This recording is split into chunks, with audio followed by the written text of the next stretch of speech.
if I have not had the chance to meet y'all yet, my name is Maddie Floyd. I have been at J17 pretty much since the beginning, however many years that is. That's how long I've been here. But it is an honor to be able to speak to y'all tonight, just to continue this series, Bullies in My Brain. How many of y'all have enjoyed this series so far? Y'all, it has been so good. It's been so real. I love them series that it's like, we just get real, you know? And that has been what this series has been about. And so we are going to continue tonight into this series. Pastor Jess kicked it off just talking about, in general, the 5 bullies that we were going to dive into. And just talking about revealing. That's the biggest part of this, is just revealing those bullies that are actually in our brain. And talked about some statistics of those. And then Press went into just hit me with your best shot, that this isn't just a fight of flesh, but this is a spiritual thing. And we get to fight back. Like, we ain't just getting bullied. We gonna fight. You know what I'm saying? And then we went into that we are made of 3 different parts: the body, the soul, and what's the last one? The spirit. That's what I'm talking about. So Kev kicked us off with the soul and went into a few of the bullies that can affect those areas. Talked about anxiety. We talked about depression. And then we went into Ryan. She talked about the body and eating disorders. I heard it was phenomenal. And we are going to close out these 3 parts tonight with the spirit. Somebody say the spirit. The spirit. It just sounds good. You know what I'm saying? And we're going to talk about the last bully of our series that goes with this. How many of y'all are excited? I'm excited. So the spirit. We're going to start off just saying, like, what is this? And Kev kind of did a great job just explaining a little bit of this. But our spirit is the real you. The spirit is what connects us to God. There's this verse in John chapter 4:24. And it says, God is spirit, and those who worship him must worship him in spirit and in truth. And so why the spirit is so important is because this is what allows us to actually have a relationship with God. This is how we hear him. It's when we're in worship and you're feeling it. You're like, yes, this feels so good. Like, I hear him. It's not just your emotions. It's not just your mind. It's not just your body being here. It's your spirit actually connecting to him. And so that is why it's so important. This is how we hear him. This is how we trust him. It's how we receive from God. And that's because we get to connect straight to him, which I don't know about you, but that's just so cool to me that we get to have a one-on-one just relationship with him and connect to him. It's like tuning into a radio. Like, when I'm connected to my spirit, when I'm feeding it, tuning into that spirit, being able to hear him is just so cool to me. And when we build up our spirit, we get to receive things from God.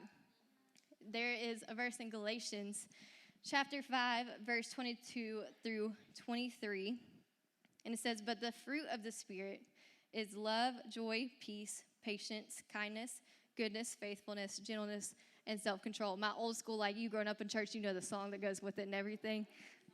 Oh, there's a song, girl. There is, Learned in Kids Church. But this is the fruit of the Spirit, and there's a reason why it says fruit of the Spirit, and it's not some other word. It's because when we are connected to the Lord, when we abide in him, we are going to see these fruits in our life. But if we're not connected to him, if we're not building up our spirit, if we're not connecting to him, those fruits aren't going to be evident, right? And so that is the coolest part, is that we get to see these fruits in our life if we connect our spirit to his. And you may say, well, I don't see these things. Well, our spirit may not be connected to him. And so that's one indicator that you can say, well, am I actually being led by the Spirit? Do I see these fruits in my life? Because what fruit you see inside of you shows you what you're connected to. Do you see more sass and attitude come out of you? You know, do you see more doubt and questions than confidence in what the Lord is saying? It's because you're not connected to him. What are you abiding in? And so we should be led by the Spirit. We talked about the soul. We talked about the body. But over all of them, we should be led by the Spirit, because that's what we are connected to the Lord. I don't know about you, but I ain't trying to be led by Maddie. Like, if I'm led by Maddie, there ain't no telling where we're going to be. Okay, we could be in a ditch, all right? But I want to be led by the Spirit. I want the Holy Spirit to lead me and guide me, because that's where I want to be. I want to have his plans for my life. I want to be where he has me. I want to be around the people that he has for me. And all of that happens if I'm following his Spirit, right? I don't want to follow my emotions. Emotions can lead you astray, y'all. If you follow them emotions, you're going to be in relationships you ain't supposed to be in. You're going to be in friendships you're not supposed to be in. Because we're not supposed to rely on those things. We're not supposed to follow those things. We're supposed to rely on the Spirit. So that is just a little bit of why our spirit is important. But here's the thing, is that spirit is important. God knows it's important, but the enemy also knows it's important. So there's a big bully that we're going to talk about tonight that wants to affect this, and it is fear. Somebody say fear. And we're going to get into a little bit of what this looks like, and there's a lot of different ways that you can see fear in your life. But I wanted to start off with this little fact. Did y'all know that there are over 300 variations of the command, fear not, throughout Scripture? Over 300. I don't know about y'all, but that just tells me that fear is an issue. And it gives me a little bit of peace of mind to know that God knew it was an issue because he put it in his word to say, hey, you don't have to fear. That he knew it was already a thing, that he's not just oblivious. He knows fear is real. And obviously he sees it's going to be real across a lot of people to put it in there 300 times as a reminder, hey, don't fear, you don't have to fear, you don't have to live this way. A constant just putting it in our face because he knows. And that is so special to me that, number one, he knows, but number two, there's ways that we can fight it. If he put it in there, he's going to give us a method and he's going to give us tools to be able to fight. So, when I talk about fear, we aren't talking about like phobias, okay? We ain't talking about spiders. We're not talking about snakes. We ain't talking about that kind of fear. Now, I'm going to tell y'all, spiders are my weakness. Like, I'm a strong, independent woman. I can do it by myself. You give me a spider, I'm calling Kev. Like, that is me. I'm not doing the spiders. I ain't doing the roaches. Like, it's a no for me. And so, but that's not the type of fear we're talking about. When we say fear as a bully, right? This is a for real bully that is beating you up. Spiders ain't beating me up. I just don't like them, okay? They're nasty. I don't know why they're here. But when we say fear as a bully, there's a few ways that you can identify this, okay? So remember we talked about a bully as something that's consistent. It's not just someone that messes with you here and there, okay? This is a bully that is constant. This is the fear that it affects you every day, every moment of every day. It's consistent, that you're always afraid. And I'm not talking about, again, it's not fear of spiders or the dark or things like that. This is a fear that almost paralyzes you, that maybe you can't sleep at night because there's this feeling of just this something behind you that you just can't shake. Okay, this is a fear that I can't make a decision. I can't take a step. I can't do anything because this fear is just too big behind me. That's what makes this a bully. And we're going to go into a few different fears. And this is just some. There could be a ton of other ones. But my hope tonight is that either you identify with one of these or it stirs up something inside of you and you can identify what your bully is. Does that make sense? So one of the first fears is the fear of man. Fear of man. And this is something I feel like a lot of guys may put on girls and be like, man, this is girls. Guys, we don't care about this. But we're going to just get that out your head, okay? Fear of man is kind of like a craving for just approval. You just want to be seen. Like, it's not this whole, like, I just want to fit in. It is, but the main gist of it is that you just want to be seen. You want to be seen by people. You want to belong. And I get it. I feel like all of us can have moments of this. It's okay to be like, man, no one wants to stand out. No one wants to be by themselves. Like, you want to belong to people, right?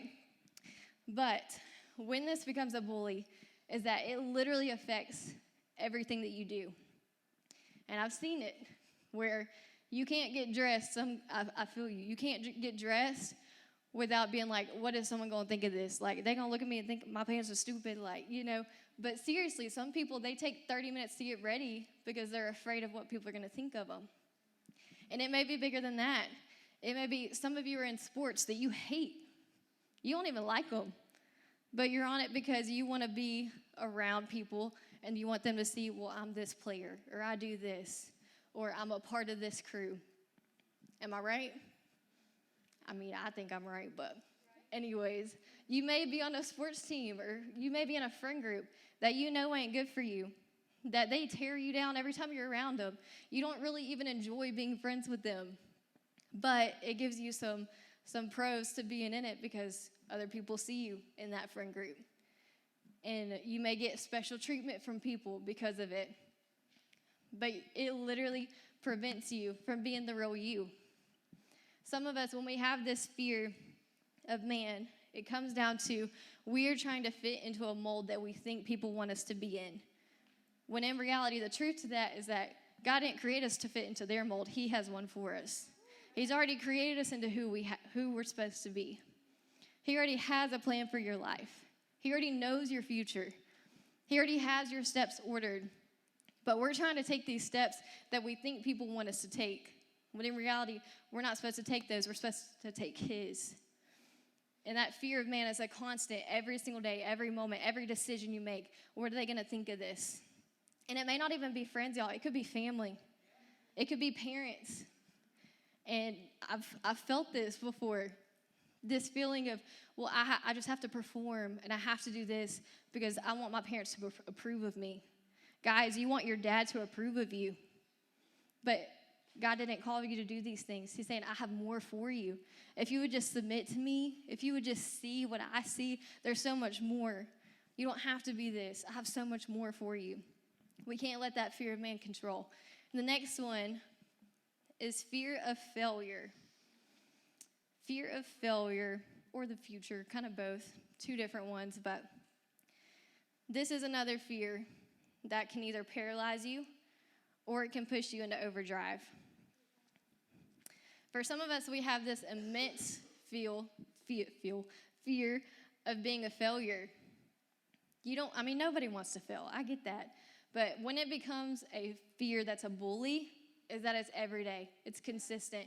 It's when you go to school, you have to perform. You have to do your 100%. You can't even have a bad day. You can't even make a 92 on a test because you have to be perfect. Guys, it's okay to get a 92, all right? It's fine. You still gonna pass. You still gonna do all the things. It'll be okay. But it's this constant fear of you're kicking into overdrive, having to do all of these things because you have to be perfect. And whether it's in school, whether it's in sports, whether it's just in your behavior, you feel like you have to do all of these things because you can't fail. You can't fail your parents. You can't fail maybe your coach. You can't fail yourself. Come on. You're so terrified of being this failure that you're kicking into overdrive and you can't make a decision. You can't do anything because of it. Or other side of it is that maybe it paralyzes you to where you can't make any decisions. Maybe it's, well, I can't even decide where I want to go to school after I graduate because what if I fail at that school? Or what if I make the wrong decision? You're afraid of messing up. You have a fear of failure. You have a fear of the future. And I'm going to be honest, I can relate because this was my story. This was me. In high school, y'all, I loved the Lord like crazy, and I just wanted to do what he had for me. But I was terrified of failing him. I was terrified of making the wrong step or not doing everything that he had called me to do. But I also, on the other hand, had full rights to scholarships and all of the things. And I had parents, I had expectations. I had expectations for myself to where I was so paralyzed saying, what is the right choice? Like, do I pursue this? Do I pursue this? Do I, seek after God and forget school? I'm going to Bible college. Praise him. He's so good. Or do I go to college with a full ride scholarship and get a degree that I don't even want? Like, all of these things, it was a constant back and forth because I was so afraid of failing somebody and messing it up to where I couldn't make a decision. Y'all, it took me forever to figure out what I was going to do after high school. And even in the first year of college, what do I want to do? What degree is this? Do I want to do this degree? Like, it's a constant battle of going back and forth because I was so afraid of messing it up. But here's the good news is that even if you mess it up, you're not too big to mess up what God has for you. He's got you in his hand. If you think you can mess up God's plan for your life, baby, you put too much strength in yourself. You're not that strong. You're not that big. His steps are ordered for you. You can't screw them up. You may get off path for a minute, but he'll direct you. He'll guide you if you listen. And then the last fear that we're going to talk about is just the spirit of fear or oppression. And this may just be a spirit that you literally just are terrified and you're paralyzed by fear and you can't put a name to it. You don't know where it came from. Or maybe you do, but you can't sleep at night. you constantly just have this feeling of this fear on you, and it's this oppression. But you can find freedom from it. And Pastor Jess even talked about her spirit of fear whenever she preached. If you weren't here, she talked about when her mom passed away, she had this spirit of fear of going to sleep. She couldn't sleep at night because she was terrified of what could happen. But in her dorm room, in an instant, the Lord just broke that off of her. You can find freedom from it. And these are just a few areas of just a few fears that you may be being bullied by. But y'all, the enemy's smart. He's so smart. He says, well, if they're already saved, they're already believing in God, I can't take it away from them, but what I can do is stop them from pursuing him. I can try and cut that connection. And that's exactly what the enemy does with fear. He says, man, here's the thing. Fear is to the enemy what faith is to God.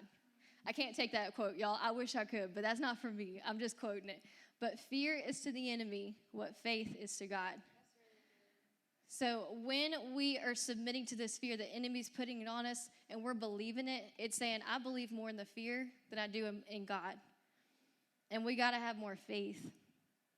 And so there is good news to this. Main part of this was just identifying what the spirit is, what faith is.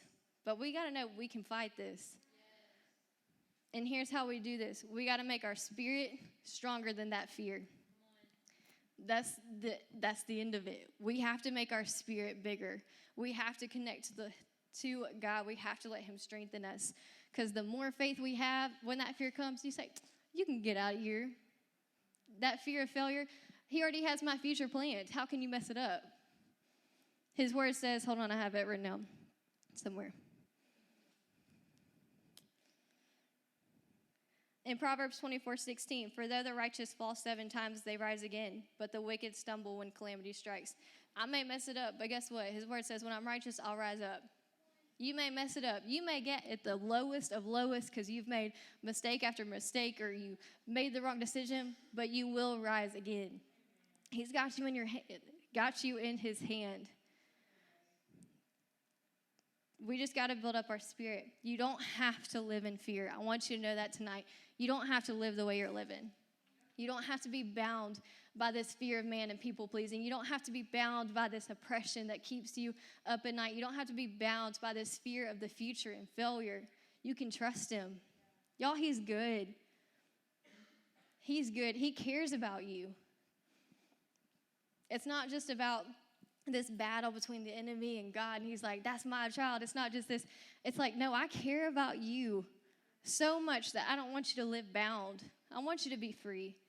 I want you to be close to me. I want you to receive everything I have for you. I want you to have my fruit of the Spirit. I want you to live with joy. I want you to live with peace. I want you to have these things. You don't have to be bound, but we got to be connected to him to know that. So how we do this is you got to get in your word. We're going to tell you it every Sunday because it's true every Sunday. It don't change. That's how we can speak these things. We can say, well, I know that if I fail, I'm going to rise up again. We can read 2 Timothy 2:7. For God has not given us a spirit of fear, but of power, love, and a sound mind.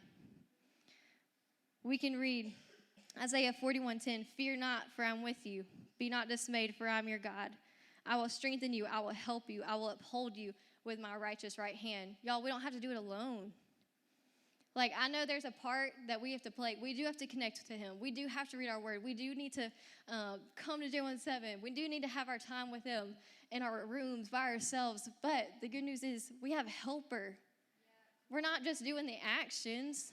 We do the actions because we believe in him. But he's going to partner with us. His word says, draw near to him. He'll draw near to you. When we draw near to him, he's saying, I got you. I see you, sis. I see you. And I'm coming, and I'm bringing you a helper that's going to help you along the way. You don't have to live in fear. We can be free. Just like we've been talking about our whole series, Gen Z can be free. Y'all, we don't have to be bound by fear, by anxiety, by depression, by eating disorders, by all of these bullies we've been talking about. They're so real. Man, half of us in this room have probably dealt with one or more than one of them, I'm sure. Because you heard the statistics, but we don't have to live that way. And when we're free, man, the enemy can't do nothing to us. You know what I'm saying? Like, that's why we're telling you these things. It's not just to talk about it. It's because we want you to be free so you can do everything that the Lord wants to do in your life. And because it doesn't just matter, it's not just about the people in this room. We're a family, yes, and we're building each other up in here, yes. But what about the people in your schools? What about the people on your teams? What about your families? Come on. I know. I'd be naive to say that all of our families in here are great Jesus-loving people and 100% like, yes, Lord. Because that's just not the reality. We live in a broken world. But the Lord is still good, and he's still moving, and he's still saving. But he has to have mouthpieces that are going to be willing to open their mouths. And we can't do it if we're bound by fear. He has not given us a spirit of fear. We don't have to be timid. You don't have to be afraid. You don't have to say, I don't know what to say. His word says he'll give you the words to say. He's got you, guys. We just believe in y'all so much, y'all. We just want y'all to have everything that the Lord has planned for you, and we don't just want you to do it by yourselves. We want to partner with you. That's why we're here. We're not just here on Sundays. We're here Monday through Saturday, too. You just got to reach out. We're here.